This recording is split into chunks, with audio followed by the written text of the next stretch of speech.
What's up guys, welcome back to Rooms for You. Today I am here with latest Pixel Plus UI 3.9 running on Xiaomi Poco F1. The build is official and it is also called as Eternal Build.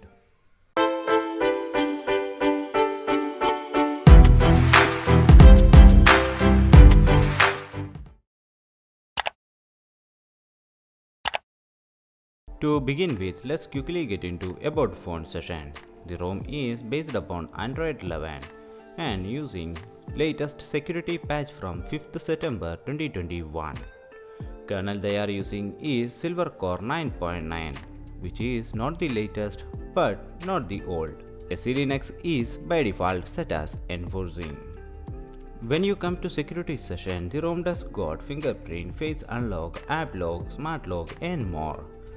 All does their job pretty well. Fingerprint is faster enough, same as the IR face unlock. Both are pretty faster and reliable. Out of the box, the ROM is not encrypted. If you want, you can encrypt it manually.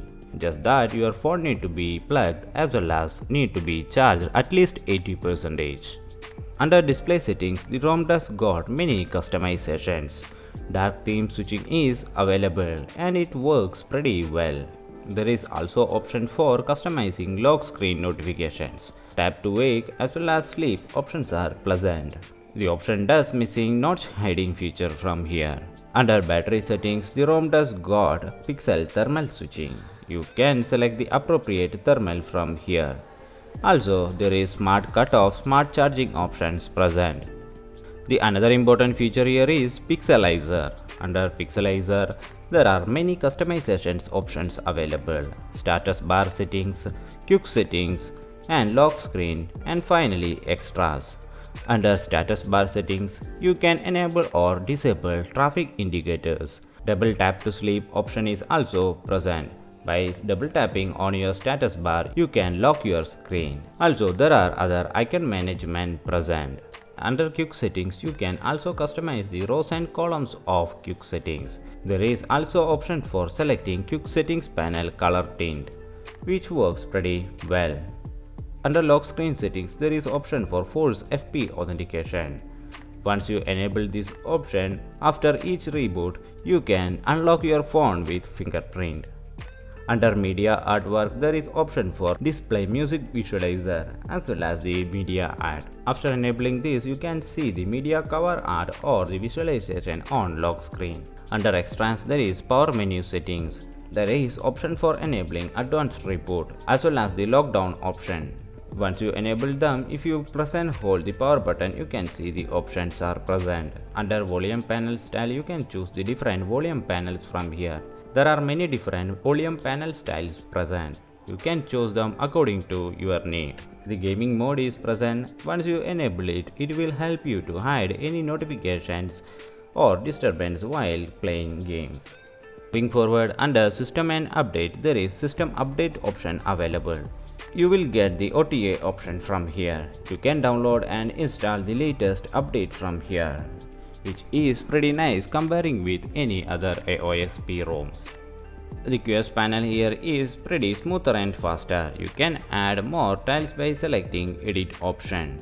When comes to QS panel, the ROM does got the Android 12 tints and also got screen recorder and FPS info. Both does their job pretty well. After enabling screen recorder, I didn't face any lags or jitters here. Under recent menu, the ROM does include screenshot and select feature as well. Both does their job pretty well. Swiping from left to right, you will get clear all option.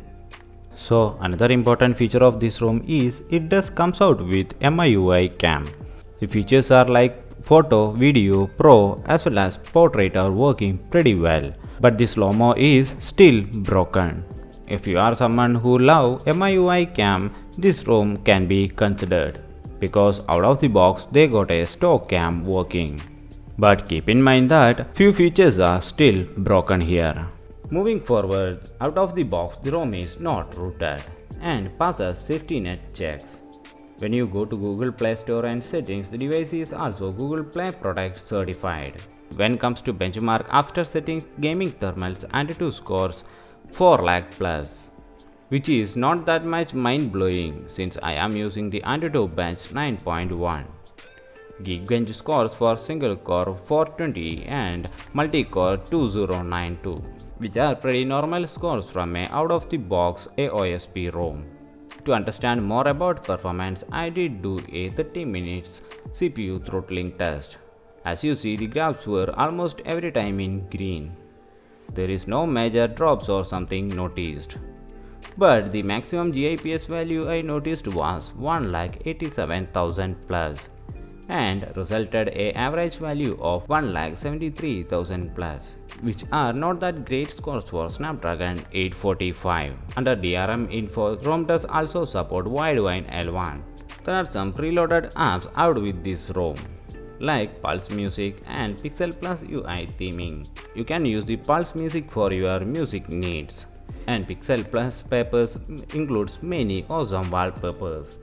You can select any art from here, and it is absolutely free. Next is gaming test. BGMI with smooth plus extreme settings. Meantime the gaming is going on, let's conclude the video. As far as I tested, the ROM is pretty solid and smooth as like its previous build. You can consider using this ROM if you are looking for a solid daily driver. You won't face any major bugs with this ROM, passing safety as well as average benchmark scores.